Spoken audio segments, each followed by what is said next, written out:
उत्तर Korea से बड़ी खबर आ रही है। नॉर्थ कोरिया ने दावा किया है कि उसने एक और हथियार का परीक्षण किया है। उत्तर कोरिया का दावा है कि उसने under water nuclear attack drone का परीक्षण किया है।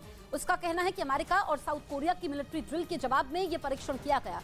वहीं इस परीक्षण पर सवाल भी खड़े हो रहे हैं कि क्या ऐसा कोई हथियार नॉर्थ कोरिया के पास है।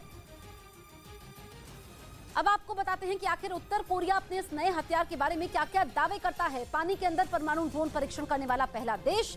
परमाणु ड्रोन दुश्मनों की वॉरशिप को पानी में डुबो सकता है, बंदरगाहों को भी आसानी से तबाह कर सकता है, समंदर में रेडियो एक्टिव सुनामी भी ला सकता है। दरअसल 24 मार्च को भी ये परमाणु ड्रोन का टेस्ट कर चुका है। पिछले टेस्ट में 59 घंटे तक समंदर में ये ड्रोन रहा था। 80 से 150 मीटर की गहराई में विस्फोट किया गया। दरअसल दोनों परीक्षणों को उत्तर कोरिया ने सफल बताया।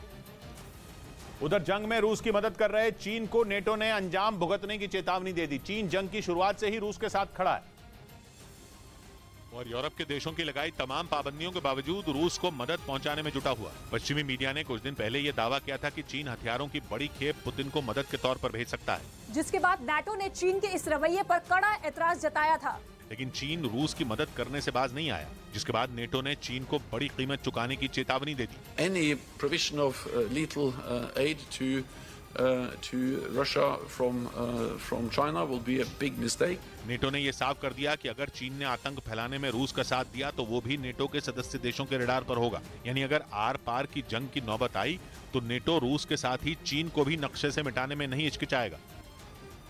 उधर बिहार के शेखपुरा में कई एकड़ खेत में लगी फसल में आग लग गई। घटना की जानकारी मिलने के बाद कई लोग वहां पर पहुंच गए, लेकिन तब तक फसल जलकर राख हो गई। हालांकि वहां मौजूद लोगों ने आग बुझाने की कोशिश की, लेकिन आग खेत में पूरी तरीके से फैल चुकी थी कि उसे बुझा पाना आसान नहीं था। हालांकि घटना की जानकारी मिलने के बाद फायर ब्रिगेड की टीम पहुंच गई, जिसके बाद आग बुझाने का काम शुरू किया गया।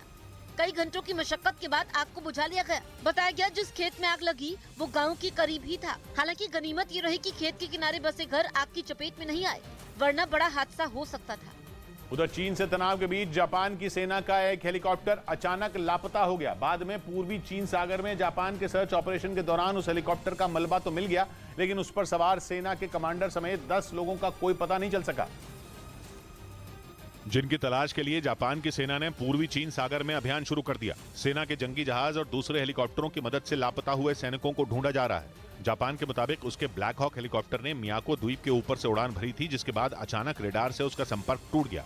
जापान का मियाको द्वीप ताइवान की सीमा के नजदीक है और वहां से चीन के लड़ाकू विमान अक्सर ताइवान को डराने के लिए उड़ान भरते हैं। ऐसे में जापान को शक है कि उसके हेलीकॉप्टर के साथ हादसा होने में कहीं चीन का तो हाथ नहीं है। वैसे भी चीन इन दिनों जापान के साथ दुश्मनी निकालने में कोई कसर नहीं छोड़ रहा।